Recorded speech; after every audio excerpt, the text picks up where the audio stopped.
Esta é uma aula do curso básico de Eletrônica de Potência. Lembramos que o material está disponível na plataforma Moodle e também na página e canal YouTube do professor. Nesta aula vamos estudar os conversores CA-CA. O uso de conversores CA-CA tem diversas aplicações, uma delas, por exemplo, é na alimentação de cargas sensíveis. Quando utilizamos conversores CA-CA, existem algumas diferenças em relação aos conversores CC-CC. A principal delas é que agora nós precisamos operar com bidirecionalidade de tensão e de corrente, ou seja, em um conversor CA-CA nós temos tensão alternada com polaridade positiva e negativa e corrente nos dois sentidos, enquanto em um conversor CC-CC normalmente nós temos tensão sempre unidirecional, ou seja, com uma polaridade só, e corrente circulando da fonte para a carga, ou seja, no sentido também unidirecional.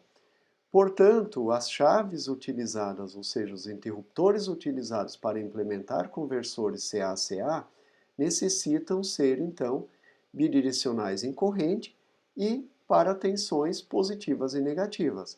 Aqui mostramos uma chave ideal, S1, que pode ser um interruptor, liga e desliga, por exemplo, ou um relé eletromecânico, e que pode ser implementado utilizando semicondutores, por exemplo, tiristores ou transistores. No caso de tiristores, nós podemos utilizar então SCRs, quando são então necessários dois, um para o semiciclo positivo e outro para o semiciclo negativo da tensão da rede ou tensão de entrada, ou utilizar um triac que tem então dois tiristores no mesmo encapsulamento com um gate único. Podemos também utilizar transistores do tipo bipolar de junção, MOSFET ou IGBT, com seus diodos em antiparalelo. Durante a comutação dos conversores CA-CA, nós temos algumas diferenças importantes em relação aos conversores estudados anteriormente, que foram os CC-CC ou os inversores CC-CA. Então aqui mostramos um circuito exemplo, onde temos a chave S1 e a chave S2, fazendo o acionamento então de uma carga mista, uma carga resistiva indutiva. Por exemplo, um motor de corrente alternada, enfim. Temos duas etapas de operação para o caso ideal. Então, o caso ideal é as chaves comutando com tempo zero. Então, a chave S1 está conduzindo. Instantaneamente, nós abrimos a chave S1 e fechamos a chave S2. No tempo zero, então, a comutação não apresenta problemas. Então, idealmente, eu posso considerar que os sinais de comando eles são complementares entre si. Quando a chave 1 está conduzindo, a 2 está bloqueada e vice-versa. Então, a segunda etapa, na verdade, é uma etapa de roda livre. Na primeira etapa, a fonte forneceu energia para a carga, a corrente cresce. Na segunda etapa, a corrente da carga circula pela chave S2 em roda livre. Por sua vez, as chaves reais, assim como lá nos inversores, ou qualquer outro circuito eletrônico, elas precisam de um tempo para abrir e fechar. Sejam alguns nanosegundos, no caso de MOSFETs, ou sejam alguns milissegundos ou microsegundos, no caso de tiristores ou relés. Então, nós temos duas opções. Entre a abertura de S1 e o fechamento de S2, nós podemos deixar um tempo morto, que é aquele tempo em que nenhuma chave está conduzindo. Então, eu abro a chave S1, espero um tempo e fecho a chave S2. Então, neste tempo morto, todas as chaves estão abertas, ou eu posso fechar a chave S2 antes de abrir a chave S1 e, portanto, eu tenho um tempo de sobreposição, um tempo em que as duas chaves estão fechadas. Em cada uma das técnicas eu tenho um problema diferente. Com o tempo morto eu interrompo a corrente da carga e com isso então geram-se sobretensões sobre os componentes do circuito. E na sobreposição de sinais, eu gero um curto na fonte. E com isso, eu tenho correntes elevadas circulando pelos componentes do circuito. Então, uma solução ou a outra, sem nenhum complemento, nenhuma técnica adicional, nenhum componente adicional, ela pode levar à destruição dos interruptores. seja por sobretensão, quando eu utilizo o tempo morto e interrompo a corrente da carga, ou por sobrecorrente, quando eu utilizo sobreposição e gero curto-circuito na fonte. Então, para resolver isto, podem ser utilizados componentes passivos, como resistores e capacitores, por exemplo. Então, quando nós utilizamos o curto-circuito, ou seja, quando ocorre o curto-circuito devido à utilização da sobreposição dos sinais de comando, nós podemos colocar um resistor em série e, com isso, limitar então a corrente de curto-circuito. É uma técnica dissipativa, porque o resistor vai aquecer e produzir calor, mas ela limita a corrente de curto-circuito e, com isso, então, eu consigo fazer o circuito funcionar. Quando eu utilizo tempo morto, ou seja, entre os sinais de comando S1 e S2 eu deixo o intervalo que nenhum está conduzindo e com isso eu interrompo a corrente da carga, então para limitar a sobretensão pode ser utilizado um circuito RC, chamado também de grampeador ou de snubber. Nesse caso também dissipativo, porque o resistor irá aquecer e dissipar energia na forma de calor. Então seja uma técnica e outra, elas são funcionais e permitem minimizar o problema ou conviver com o problema da comutação de um conversor CA-CA. Vamos agora comentar um pouco sobre os componentes e a comutação individual de cada um deles, iniciando pelo circuito com relés. Os relés são componentes, então, eletromecânicos que têm um baixo custo, são fáceis de implementar e acionar nas placas, então são utilizados muitas vezes pela simplicidade para projeto e construção dos circuitos. Por outro lado, eles são componentes lentos, pelo fato de serem eletromecânicos, e tem um problema de comutação que nós vamos comentar. Sendo componentes lentos, eles não permitem, então, correção instantânea da tensão de saída, apenas a correção do valor eficaz, ou seja, uma correção lenta. Levam aí entre 4 e 20 milissegundos para comutar, dependendo do relé, que é então um tempo bastante grande comparado com semicondutores como MOSFETs, que levam alguns nanosegundos.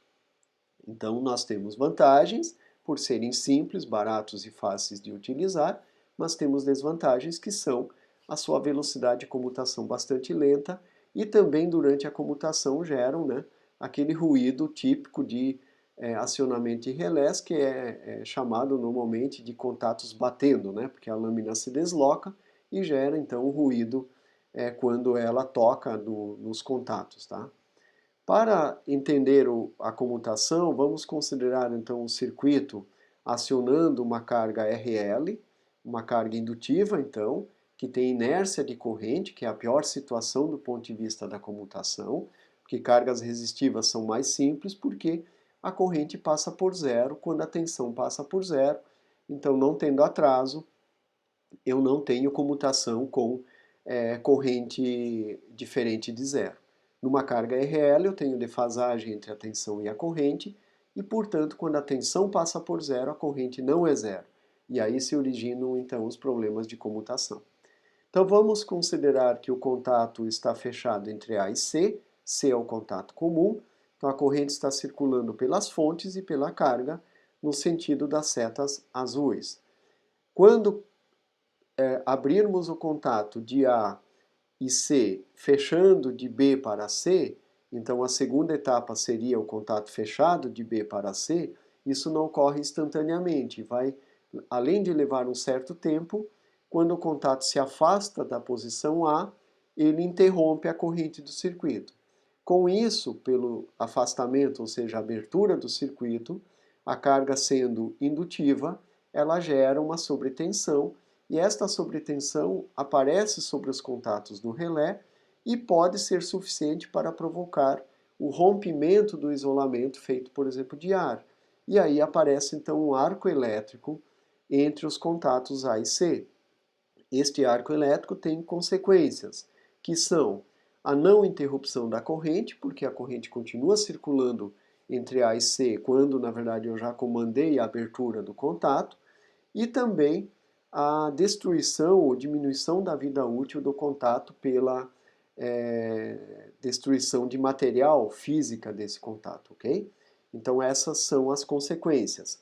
Para minimizar ou resolver o problema, pode ser colocado, por exemplo, um capacitor ou um circuito RC entre o contato A e C, e aí quando se interrompe a corrente, esta passa a circular pelo capacitor, limitando então a sobretensão que aparece sobre contato e, consequentemente, o arco elétrico. Então é uma forma de auxiliar ou de minimizar o problema da comutação. Com tiristores, nós temos então componentes mais rápidos que entram em condução levando alguns microsegundos. Por outro lado, eles levam bastante tempo para bloquear, ou seja, eles só irão bloquear quando a corrente se torna nula. Então, num circuito RL em que a corrente está atrasada, significa que o bloqueio será atrasado em relação ao instante que eu comando a condução. Portanto, eu posso gerar um curto-circuito. Então vamos observar novamente o nosso circuito. Agora estamos utilizando um conjunto T1 e T2 para a chave superior, T3 e T4 para a chave inferior. Estamos utilizando 4 SCRs para termos então duas chaves bidirecionais em corrente e que suportam tensões alternadas. A chave superior, o conjunto superior está conduzindo, ou seja, o transistor 1 está conduzindo, porque estamos supondo operação no semiciclo positivo nesse momento. Então, a corrente circula conforme as setas em azul. Queremos fazer a comutação do conjunto T1 e T2 para o conjunto T3 e T4. Isso significa, então, que vamos comandar a condução de T3 e T4. Como T1 e T2 não bloquearam porque a corrente está atrasada, então eu fecho um caminho entre T1 e T4 colocando a fonte V2 em curto. Então as setas em vermelho indicam o curto-circuito gerado na fonte V2, devido ao atraso no bloqueio do tiristor T1. Portanto, tem-se novamente um problema de comutação. Aqui ocorre o curto-circuito. Com o relé, ocorreu a abertura do circuito sobre tensão. Aqui ocorre curto-circuito e sobrecorrente. Para limitar a sobrecorrente, podem ser utilizados, por exemplo, resistores série, que vão então impor um patamar máximo para a corrente que deve estar abaixo da capacidade dos tiristores. Os tiristores têm alta capacidade de corrente de curto-circuito, por isso são muito utilizados em potências muito elevadas, como por exemplo megawatts, enfim, no processamento de energia em sistemas de geração e transmissão de energia elétrica, por exemplo. Então, esta técnica também é dissipativa, mas permite que se conviva com o problema. Então, a indústria eventualmente utiliza essa técnica.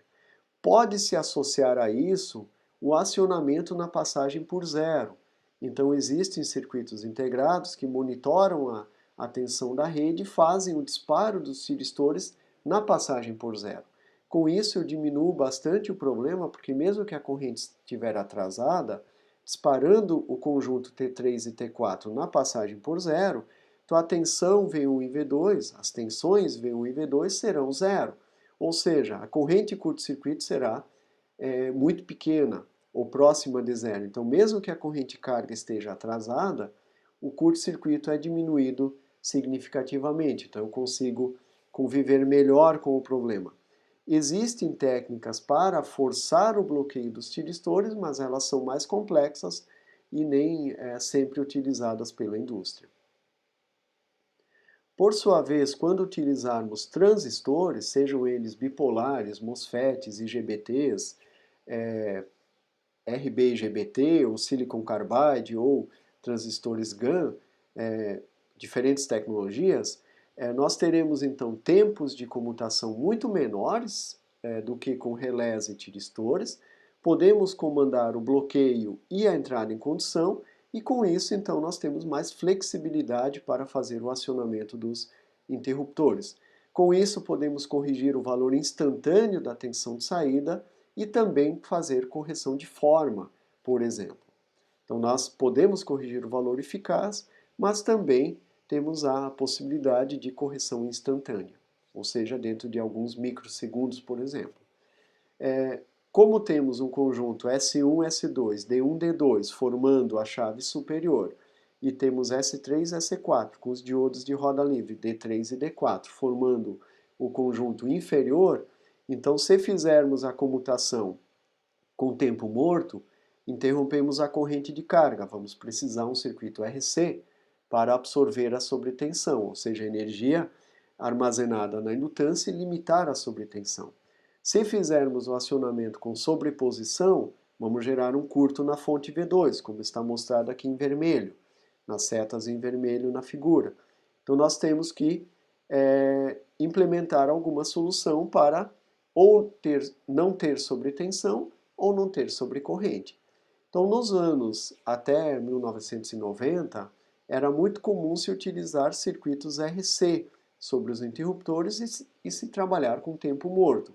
Final dos anos 90 e começo dos anos 2000, foram desenvolvidas técnicas para comandar os interruptores de forma segura, porque como eu tenho 4 interruptores, eu posso fazer um acionamento sequencial desde que eu conheça a polaridade da tensão de entrada ou o sentido da corrente. E com isso, então, não gerar o curto-circuito e não interromper a corrente da carga. E, portanto, fazer uma comutação segura. Então, são técnicas desenvolvidas mais recentemente que hoje são utilizadas tanto na academia como na indústria. Vamos falar agora do princípio de funcionamento dos conversores CA-CA, para depois então abordar os principais circuitos, as principais topologias de conversores. Para explicar o princípio de funcionamento, vamos utilizar uma chave ideal, S1, acionando uma carga resistiva, por ser mais simples. Basicamente, nós temos 3 opções que são as mais utilizadas, tá? O controle por ângulo de fase ou por ciclos inteiros quando estamos operando com tiristores, ou a modulação PWM quando estamos operando com transistores bipolares, MOSFETs ou IGBTs. O uso de relés ele vai então, na verdade, permitir que ligue e desligue a carga. Eu não consigo fazer correção neste caso, a não ser que eu faça também controle por ciclos inteiros, tá? Controle por ângulo de fase só é possível com tiristores. Então, o controle por ângulo de fase, ele supõe que eu faço o acionamento do interruptor S1 entre 0 e 180 graus, por exemplo, e depois entre 180 e 360. Então, o ângulo alfa, ele pode ir de 0 a 180. Se ele for 0, então eu comando na passagem por 0, então a tensão de saída será igual à tensão de entrada, e na medida que eu vou indo de 0 até 180, eu vou diminuindo a parcela da tensão de entrada que eu aplico na saída, ou seja, eu recorto a tensão de entrada e aplico na saída só uma parte dela. Com isso, então, o valor eficaz cai. Então, com isso, eu consigo alterar o valor eficaz na carga. Uma outra forma é acionar a carga por ciclos, ou seja, nesta imagem nós estamos mostrando um controle que conta 3 ciclos, a carga está sendo ligada no primeiro ciclo e fica desligada no segundo e terceiro. Então o valor eficaz também cai se eu observar 3 ciclos. Se eu fizer a computação, o cálculo do valor eficaz contando os 3 ciclos, neste caso eu tenho tensão em 1 de 3, porque eu tenho tensão só no primeiro ciclo e nos outros 2 eu não tenho tensão. Por sua vez, na modulação PWM, nós utilizamos então interruptores rápidos e com isso eu posso fazer o comando e eu bloqueio em qualquer instante da senoide. Aqui está sendo mostrado um sinal com um retângulo, mas na verdade se eu trabalhar com frequência alta eu terei inúmeros retângulos durante a envoltória da senoide. Com isso então eu tenho alta frequência que precisa ser filtrada para ser aplicada na carga, por exemplo. Cada técnica dessas tem vantagens e desvantagens. Na modulação PWM eu consigo fazer correção de forma, tenho velocidade interessante porque os tempos de comutação são pequenos, então eu posso fazer correções instantâneas que levam alguns microsegundos só, e com isso eu posso, por exemplo, implementar circuitos com desempenho muito bom, do tipo condicionadores de tensão. Enquanto que no ângulo de fase e ciclos inteiros eu tenho respostas lentas e com isso eu só consigo fazer correção de valor eficaz.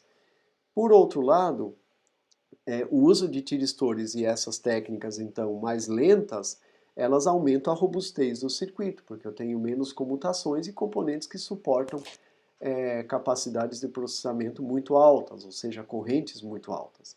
No ângulo de fase, pelo fato de termos um recorte da senoide, ou seja, uma variação abrupta na corrente de carga, nós temos então conteúdo harmônico, ou seja, nós temos a presença de frequências altas além da fundamental em 60 Hz na rede do Brasil. Então nós temos a terceira, a quinta, a sétima harmônicas também presentes na corrente. Nós não temos harmônicas pares, porque há simetria em relação ao eixo X, né? Nós temos o semiciclo positivo igual ao negativo, então harmônicas pares não estão presentes, mas ímpares sim. Então essas harmônicas ímpares, ou seja, essas frequências mais altas, elas podem provocar interferência em cargas que estão conectadas no mesmo ponto da rede, como por exemplo circuitos de acesso à internet, acesso à televisão a cabo e assim por diante, tá? Por sua vez, o controle por ângulo de fase permite um controle linear da tensão de saída, porque o meu ângulo alfa pode variar da maneira como eu quiser, de 1 em 1 grau, de 10 em 10 graus, de 0,1 em 0,1 grau. Já o controle por ciclos inteiros, ele aplica uma senoide sem recorte, então eu não tenho conteúdo harmônico. Por outro lado, se é uma carga de alta potência, durante o consumo de corrente, a tensão vai cair, porque existem quedas de tensão ao longo das impedâncias da rede, e com isso, então, a tensão que chega na minha carga cai, e quando eu mantenho a carga desligada, a tensão sobe, então ocorre uma flutuação na tensão aplicada na carga e nas outras cargas no mesmo ponto de conexão. Portanto, as outras cargas ficam sujeitas a essa flutuação de tensão. Isso pode ser perceptível, por exemplo, na iluminação e incomodar o usuário. Então, o controle por ciclos inteiros não tem problemas de harmônicas, mas tem problema de flutuação de tensão na carga e nas outras cargas. E também o controle é discreto, porque eu tenho, no nosso exemplo aqui, possibilidade de não acionar, então 0 de 3, acionar por um ciclo de 3, por 2 ciclos de 3 ou por 3 ciclos de 3. Então eu tenho 4 degraus de variação na tensão de carga, ou seja, o controle não é linear, o controle é discreto em degraus, ok? E na modulação PWM eu tenho diversas vantagens, mas são circuitos mais complexos e que exigem componentes mais rápidos e que têm uma robustez menor. Então vamos conversar, mostrar um pouco como é que é o controle por ângulo de fase. Então para isso eu posso utilizar SCRs ou o TRIAC, né? Os dois circuitos têm funcionamento idêntico. Então o alfa é o ângulo de disparo do tiristor considerado como referência. Neste caso, a tensão da rede é a referência. Então o tiristor T1, que conduz no semiciclo positivo, é a referência para o alfa. A tensão de entrada ela é então uma tensão senoidal, que tem um valor de pico, VIPK, que multiplica seno de ômega t mais um ângulo de defasagem, φ. Como a tensão da rede é a nossa referência, nós vamos considerar a defasagem como sendo zero. A ômega, que é a frequência angular, é 2π vezes a frequência da rede, no nosso caso é 60, então 2π vezes 60 Hz, 377 radianos por segundo. A tensão de saída, então, ela pode variar conforme o alfa for alterado de 0 a 180 graus. E o alfa de T2, ou seja, o alfa complementar, será o alfa principal, o alfa referência, mais 180, ok? Então vejam que, diferente lá do retificador controlado, agora nós estamos acionando tiristores no semiciclo positivo e no semiciclo negativo. Estamos aplicando uma tensão alternada na carga, que tem valor médio zero, mas que tem valor eficaz dado pela equação.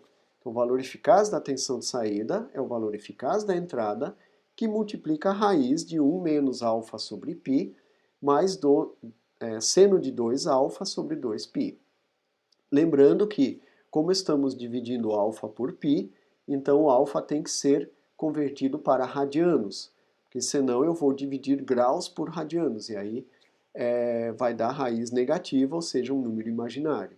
Okay? Então o alfa tem que ser convertido para radianos ou π para 180 graus. E aí eu posso fazer a divisão de alfa em graus por 180 graus, ok? Por sua vez, a tensão de pico na carga ela pode ser igual ao pico da entrada, desde que o alfa seja menor que 90 graus, ou então ela vai ter um pico menor dado no seno naquele ponto, que seria então com o alfa entre 90 e 180. Já o controle por ciclos inteiros, então a equação que calcula o valor eficaz é muito simples, é a tensão eficaz de entrada que multiplica a raiz de m minúsculo sobre m maiúsculo. Na verdade, é como se fosse uma razão cíclica, como lá nos conversores CCCC. M minúsculo é a quantidade de ciclos em que eu ligo os tiristores e alimento a carga, e M maiúsculo é a quantidade total de ciclos que eu monitoro, ou seja, que eu conto. Então, no nosso exemplo aqui, o M minúsculo é 1 e o M maiúsculo, ou seja, o M total, quantidade total de ciclos, é 3. Eu estou acionando a carga em 1 de 3. Então, a minha tensão eficaz seria a raiz de 1/3 vezes a tensão eficaz de entrada. Ok? Lembrando que para ter um controle linear eu precisaria então contar infinitos ciclos, e aí eu correria o risco de nunca ligar a carga ou de nunca desligar a carga. Então nós precisamos limitar o m dentro de um número finito, ou seja, um número aí que pode ser 5, 10, 15, e com isso eu tenho uma variação discreta na tensão de saída. Por sua vez, o conversor então com transistores e modulação PWM pode ser, por exemplo, o conversor Buck convertido para a opção CA-CA. Então, o nosso conversor que nós tínhamos lá com um interruptor e um diodo de roda livre, aqui vai ter 4 interruptores e 4 diodos de roda livre. É o mesmo Buck que estudamos nos conversores CCCC. Tudo que estudamos lá, cálculo do filtro de saída, detalhes de frequência de operação e de modulação, tudo vale aqui, com a diferença que aqui nós temos uma tensão de entrada que varia senoidalmente. Então é como se nós estivéssemos fazendo análise do conversor por vários pontos dessa senoide. Tipicamente se faz o projeto no pico da senoide. Então nós consideramos que a tensão de entrada esteja no pico, seja no valor máximo de sua amplitude, e aí fazemos o projeto, a escolha dos semicondutores, o cálculo do indutor e do capacitor, cálculo de correntes e tensões nos interruptores, perdas e assim por diante, ou seja, todo o projeto do conversor CA-CA é feito como um conversor CC-CC, operando no pico da senoide. Claro, aqui com mais componentes e correntes que circulam nos dois sentidos, tá ok? Também a tensão de saída, o valor eficaz da tensão de saída é o valor eficaz da entrada vezes a razão cíclica, exatamente como foi feito no conversor Buck CCCC. Mostramos aqui as formas de onda em que se percebe que a tensão VAB, que lá no conversor Buck CCCC era pulsada, mas com amplitude sempre igual a VI, constante, né? Aqui nós temos então uma envoltória que segue a amplitude com variação senoidal da tensão de entrada. Também é possível fazer os conversores Boost, Buck Boost, CPIC, Zeta, Chuck na versão CA-CA, utilizando então interruptores bidirecionais em tensão e em corrente, e aí fazendo então as estratégias de acionamento adequadas para cada circuito. Aqui estamos mostrando o Buck para dar então um exemplo de um conversor CA-CA com transistores. Lembrando que a vantagem então é que eu tenho um controle instantâneo da tensão de saída e com isso eu consigo então respostas rápidas e controle tanto da forma como do valor eficaz. Uma aplicação típica de conversores CA-CA, além de serem utilizados, por exemplo, para controle de temperatura em cargas resistivas, como ferro de solda, chuveiros, resistências de fornos de aquecimento e assim por diante, também são utilizados para alimentação de cargas sensíveis, que são equipamentos de laboratórios, por exemplo, físico-químicos, em que a resposta, ou seja, a análise, os resultados da análise são dependentes da tensão de entrada. Se a tensão de entrada varia, o resultado final da análise é alterado. Então, esse equipamento tem que ter um estabilizador na entrada para que a tensão seja fixa ou dentro de uma faixa mais estreita na entrada, para não afetar os resultados finais daquele equipamento. Também na indústria, seja a indústria automotiva como outras, em que se tem muitas cargas do tipo robôs, por exemplo, e aí muito ruído de comutação, por exemplo, e de chaveamento e de motores ligando e desligando, também é importante e muito comum se utilizar estabilizadores para a alimentação dessas cargas. Equipamentos de telecomunicações, informática também. Tá?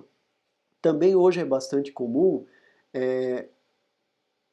o controle da tensão de cargas de alto valor agregado, ou seja, circuitos, por exemplo, de áudio e vídeo que custam aí de 5 a 100 mil reais.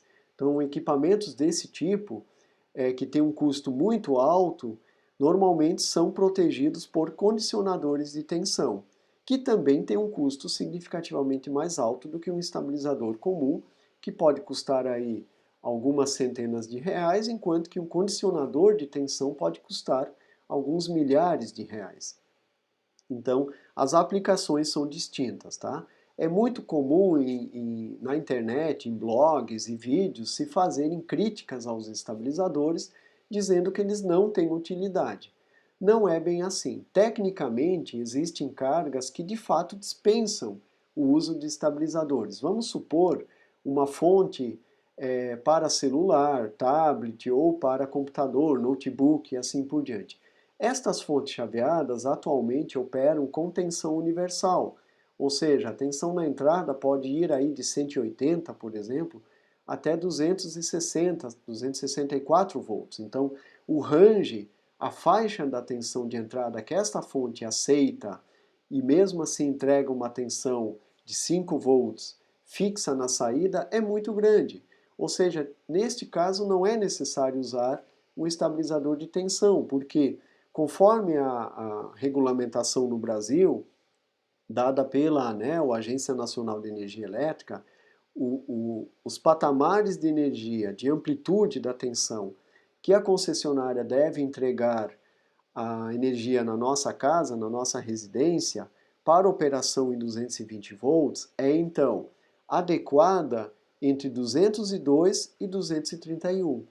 Então isso significa que a concessionária não precisa entregar 220, ela deve entregar entre 202 e 231, ok? Se a minha fonte pode funcionar de 180 a 264, então esta faixa adequada é uma faixa muito pequena dentro deste range grande da minha fonte chaveada que alimenta, né, o computador ou o monitor de TV, o monitor de computador, circuito de celular, né, de fonte de celular, tablet e assim por diante. Então, este tipo de fonte dispensa o uso de estabilizador, porque na verdade a fonte suporta um range, uma escala de variação da tensão de entrada muito maior do que a norma exige.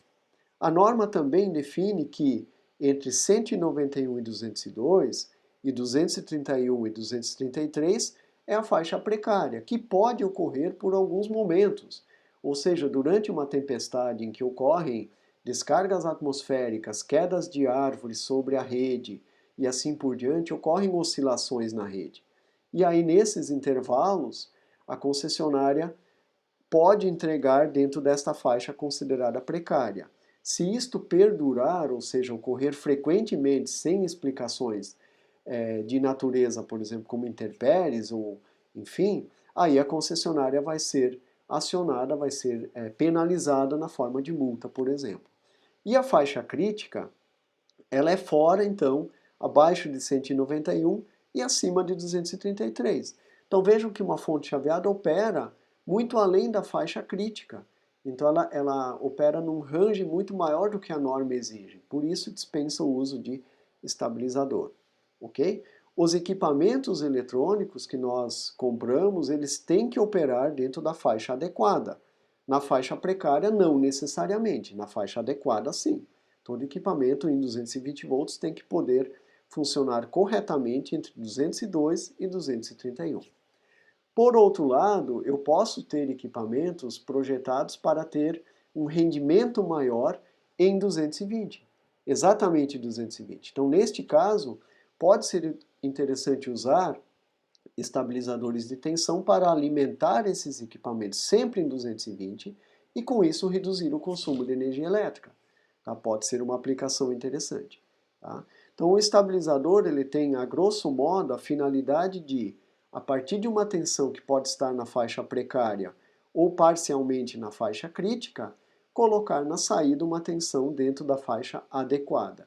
Este, digamos assim, é o propósito do estabilizador de tensão. Ele pode ser implementado, né, muito comum os estabilizadores de baixo custo utilizarem autotransformador com relés, por exemplo.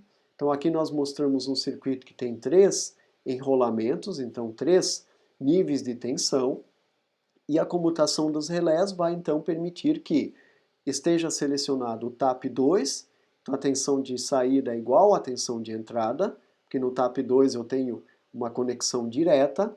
Já se o relé 1 for acionado, eu tenho a seleção do TAP 3, e com isso a tensão de saída é a tensão de entrada mais V3, portanto eu aumento a tensão de entrada, então este TAP vai ser escolhido quando a tensão de entrada cair, né, quando a tensão de entrada sofrer uma flutuação para menos, ok?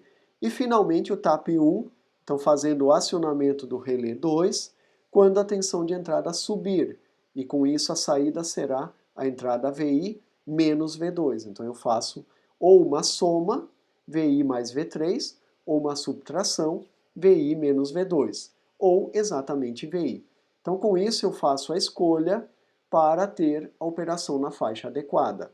As tensões V1, V2 e V3 têm que ser calculadas para que a saída VO fique dentro da faixa adequada, ok? Do mesmo modo, eu posso utilizar tiristores, mas usando o mesmo princípio, exatamente a mesma configuração de TAPs, os mesmos níveis de tensões, só que agora usando tiristores, e aí eu tenho então os detalhes de comutação que discutimos lá atrás. Assim como no circuito anterior com relés, temos os detalhes de comutação desta tecnologia. Então a tensão de saída é dada pelos mesmos patamares que foram comentados anteriormente. Por fim, eu posso ter um circuito com transistores operando com modulação PWM, por exemplo. Então aqui mostra-se um conversor Buck CA-CA, em que a saída será VO igual VI vezes D. Então com a alteração da razão cíclica eu altero a tensão de saída. Vejam aqui que para 3 níveis de tensão de entrada, selecionando adequadamente a razão cíclica, nós podemos manter a tensão de saída sempre fixa, ok? Isto nos outros conversores não é possível porque eu tenho degraus de escolha, né? Quando eu escolho um TAP e eu passo para o próximo, eu tenho saltos, eu tenho steps entre a tensão de um patamar e outro. Aqui não. Com a variação linear da razão cíclica, eu posso manter a tensão de saída com valor estabilizado, por exemplo, em 110 volts fixos, ok? Com um erro de menos de 1%, por exemplo, enquanto que nas outras tecnologias se aceita um erro maior, inclusive por norma. Ok, pessoal? Então, esta foi a aula sobre conversores CA-CA. A partir, então, da próxima aula, nós vamos conversar sobre alguns assuntos que perpassam todo o conteúdo da disciplina. Então, iniciando pelo projeto de elementos magnéticos e seguindo com circuitos integrados para eletrônica de potência e operação em malha fechada. Então, são 3 tópicos que eles se aplicam aos 4 grupos de conversores. Assim como lá no começo falamos de semicondutores e de componentes que se aplicam a todos os conversores. Assim, elementos magnéticos, circuitos integrados e operação em malha fechada também são conteúdos que se aplicam aos 4 grupos de conversores que estudamos até aqui. Então agradecemos a atenção de vocês e até a próxima aula.